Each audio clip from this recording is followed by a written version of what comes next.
India നിർണായകമായ ഒരു കാലഘട്ടത്തിലൂടെയാണ് കടന്നുപോയിക്കൊണ്ടിരിക്കുന്നത്. അതിർത്തികളിലുള്ള ഭീഷണികൾക്ക് പുറമെ ആന്തരിക സുരക്ഷ, സാമ്പത്തിക സ്ഥിരത, ഡിജിറ്റൽ സൗകര്യങ്ങൾ എന്നിവയെ ബാധിക്കുന്ന അത്യാധുനികവും സങ്കീർണവുമായ ആക്രമണങ്ങൾ നേരിട്ടുകൊണ്ടിരിക്കുകയാണ്.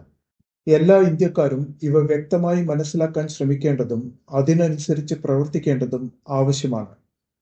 ഭാരതത്തിലെ പൗരന്മാരുടെ വോട്ടവകാശം ഉറപ്പാക്കുന്നതോടൊപ്പം അന്യരാജ്യങ്ങളിൽ നിന്ന് നിയമവിരുദ്ധമായി കുടിയേറിയവർ തിരഞ്ഞെടുപ്പ് പ്രക്രിയയിൽ ഉൾപ്പെടുന്നില്ലെന്നത് ഉറപ്പാക്കേണ്ടതും ഇലക്ഷൻ കമ്മീഷന്റെ ഉത്തരവാദിത്തമാണ്. നിയമപരമായ രേഖകൾ പരിശോധിക്കേണ്ടതും സമയബന്ധിതമായി വോട്ടർ പട്ടിക പുതുക്കേണ്ടതും ആവശ്യമാണ്. പല പ്രശ്നങ്ങളും പാർട്ടികളുടെ ബൂത്ത് തല പ്രവർത്തകർക്ക് പരിഹരിക്കാവുന്നതേയുള്ളൂ. അതിനുവേണ്ടി രാജ്യത്തെ പരമോന്നത സംവിധാനങ്ങളുടെ വിശ്വാസ്യത തകർക്കാൻ ശ്രമിക്കുന്നത് ശരിയായ ഉദ്ദേശത്തോടെയാണെന്ന് തോന്നുന്നില്ല.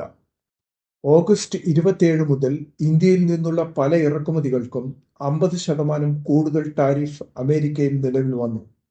രൂപയുടെ മൂല്യത്തിലും ചില ഓഹരികളുടെ ഇടിവിലുമൊക്കെ ഇത് കാരണമായിട്ടുണ്ട്. ഇന്ത്യ ഫസ്റ്റ് എന്ന നയം തുടരുമെന്നും ഭീഷണികൾക്ക് വഴങ്ങേണ്ടതില്ല എന്നതുമാണ് നമ്മുടെ രാജ്യത്തിന്റെ ഉറച്ച നിലപാട്.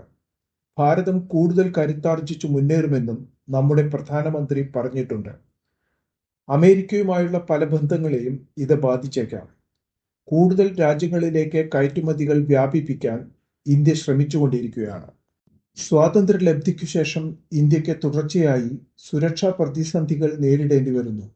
പാകിസ്ഥാനിൽ നിന്നുള്ള ഭീകരവാദത്തിനെതിരെ പ്രതികരിക്കുന്നതിൽ അടുത്ത കാലത്തായി ഇന്ത്യ കൂടുതൽ നിർണായകമായ സമീപനങ്ങൾ സ്വീകരിച്ചു വരികയാണ്. ഓപ്പറേഷൻ സിന്ദൂർ തുടർന്നുകൊണ്ടിരിക്കാനെടുത്ത തീരുമാനം ഈ നിലപാട് വ്യക്തമാക്കുന്നു.